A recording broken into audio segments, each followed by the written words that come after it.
Hey everybody, I'm Zach Varnell. Welcome to Cybersecurity for Busy People. Let's just get straight into today's headlines. So first up, Canada orders TikTok to shut down Canadian operations over security concerns.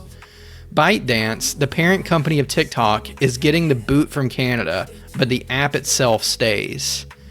Following years of scrutiny, including a TikTok ban on government devices in early 2023, Canada's innovation minister has now ordered TikTok's Canadian offices to close. This follows a national security review under the Investment Canada Act. The government says this move targets specific risks but won't stop Canadians from using the app, calling it a personal choice. Meanwhile, critics argue that banning the company, not the app, weakens accountability. TikTok plans to fight the decision in court, as it did with similar measures in the US. Canada's privacy overhaul, Bill C-27, could further shape the app's future. Alright, and next up, Iranian threat group targets aerospace workers with fake job lures. In a campaign dubbed the Iranian Dream Job, Iranian group TA-455 has began targeting aerospace workers since September 2023. They're using highly convincing fake job offers as the bait. Typically, the ploy appears as a direct message through a professional channel like LinkedIn, crafted to mirror a legitimate job recruitment process. Once the target expresses interest, attackers may send additional documents or links under the guise of job applications or onboarding paperwork, and these attachments will contain malware, which, when opened, installs malicious software on the victim's system.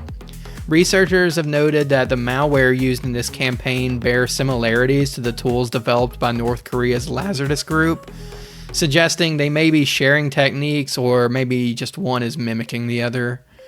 Experts warn that these AI-enhanced campaigns are increasingly sophisticated, and organizations in high-value sectors like aerospace need to strengthen their defenses, especially against social engineering attacks and especially against ones that are even happening, off their platforms or any software they can control, but on a place like LinkedIn. And I'll note there it said that these are AI-enhanced campaigns, so maybe gone are the days of these phishing attacks just using awful English and looking incredibly obvious. If they're using LLMs like ChatGPT or whatever to make sure their copy is good, these might be pretty sophisticated and believable attacks. And when you're searching for a job or you're communicating with a recruiter or something like that, it's not unusual to accept an application or some sort of document package that you may need to open on your computer. So, if people believe it to be true, they probably aren't going to question opening this document as well. So really, this would call, I think, for some, good awareness training that goes beyond the basic, here's how you spot a phishing email, because that wouldn't be relevant if they're using LinkedIn necessarily, because they're not setting up fake email accounts or pretending to be, a known person necessarily, but they're creating their own persona as a recruiter on a legitimate website where the emails and everything will look legitimate. So this would really need to be like a content-based awareness training where people get, really hands-on and involved with picking out what sounds right, what doesn't sound right. Maybe I've downloaded the document and I've opened it up. What should I do now, to prevent running code on my computer? What would be the signs that, okay, this wasn't a legitimate recruiter, but this is a malware package? So things like that I think would need to be done, especially in places like aerospace that seem to be getting targeted right now. Not to say it won't be a completely different target, next week or next year. Anyway, moving on to a slightly more technical one. Critical authentication bug exposes smart factory gear to cyber attack. So factory automation software from places like Mitsubishi Electric and Rockwell Automation, they're using systems like programmable logic controllers, human machine interfaces, and industrial control systems. So, think machines in factories, not necessarily what's sitting around an office or, in a home or a data center anywhere, but specialized stuff that is used across manufacturing sector. These have been flagged for critical vulnerabilities by the CISA. The flaws are rated 9.8 out of 10 for severity, so nearly as severe as it gets, and they could allow attackers to bypass authentication, manipulate databases, and even execute remote code, which is typically game over for a system. Like, if attackers can do all those, they own that system effectively. And from there, it's just a matter of, will they be able to pivot? Will they be able to get data off the system? Things like that. Other risks include denial of service attacks and product tampering.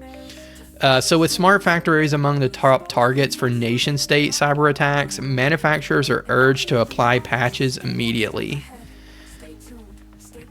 All right, and then on to some news from the courts.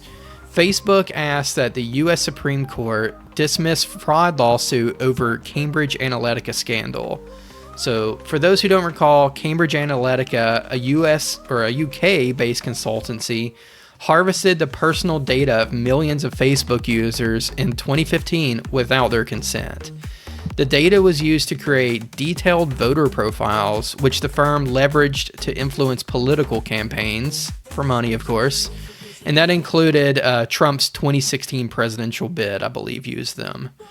The lawsuit claims that Facebook misled investors by failing to disclose this massive data breach in their risk statements, and they framed the data misuse as a hypothetical risk rather than acknowledging that it is something that had already happened.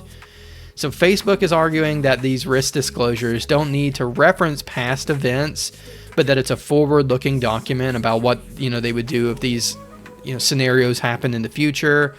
But plaintiffs are countering, saying that omitting that it's happened before and it's such a pivotal big breach misled the shareholders into thinking that they were just on top of their game planning for future events like this, rather than they had already suffered a breach of that nature. So maybe shareholders would have thought twice about whether to remain shareholders or increase the amount of money or whatever it is.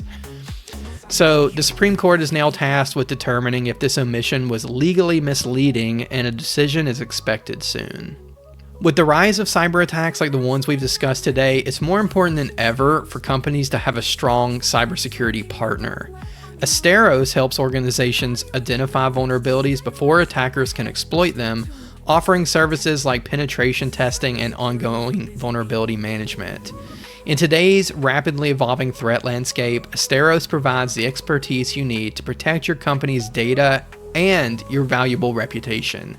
So visit Asteros.com to learn more about the services offered and how you can secure your company, your data, your online footprint.